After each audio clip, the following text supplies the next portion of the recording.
just Ravs here. So last time I did 10 of my all-time favorite books, but today I'm going to talk about books that I did not like. The title I wrote probably something dramatic like hated or despised or, you know, canceled.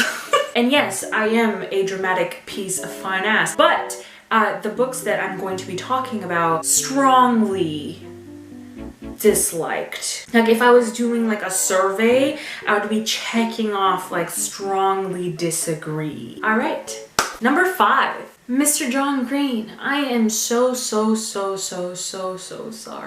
The Fault in Our Stars. The funny thing is, when I first read it, I didn't mind it. I liked it. This is what I mean. This is why I don't want to use hate, because the older you get, you never know. Your opinions change on things. When I first read it, I was like, oh my god, this is like so sad. I read this Fault in Our Stars like a lifeless, emotionless Aquarius.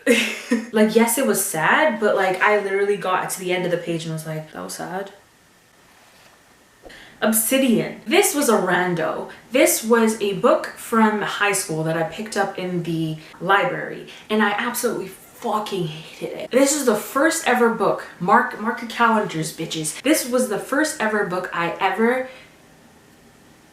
DNF'd. Before that, when I didn't like a book, I would continue to read it. I would blaze through. I would force myself to sit there and finish the book and read it. But this is what stopped me from doing that. This is what made me become less of a people pleaser in those days and set a boundary for saving my own brain in finishing the rest of that fucking book. Toxic men, blah, blah, blah. And then she was kind of just like, just Google. You. Out of all of them, this isn't one that I hated. It isn't one that I strongly disliked either. If I were to do a survey, this would be a little off of neutral. A little off of 3 if it's a 5 scale. The 5 being like most hated. It'd be like between the 4 and the 5. You get it. I liked the writing style. I liked how the author used you and I, to make us uncomfortable. The way Joe talked about the women that he was stalking and obsessed with almost made your own skin crawl, because it seemed like he was talking about you, and that was brilliant. I loved it. Take Me. Erotica. We've made it here. Yes. Smutty smut, spicy smut. I had a lot of expectations, girl. Take Me was about this plus-size woman who has like this sexy relationship with this guy that she knows, and she never thought she'd be with him, and he never thought he'd be with her. It was supposed to be like this really sexy thing, you know? And like, sure, the sex scenes were sexy and the tension was sexy. It lacked that character trajectory for confidence, self-worth, self-acceptance. It was kind of just like, I'm a fat girl, I hate myself, I'm not beautiful, why would he like me? And then he likes her, has a peak of like, oh, I'm all that, but then it fucking goes crumbling down the moment he makes a mistake. And finally, this one's really controversial.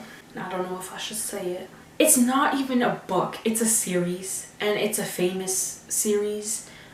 It's a YA famous series, and I didn't like Shatter Me, y'all.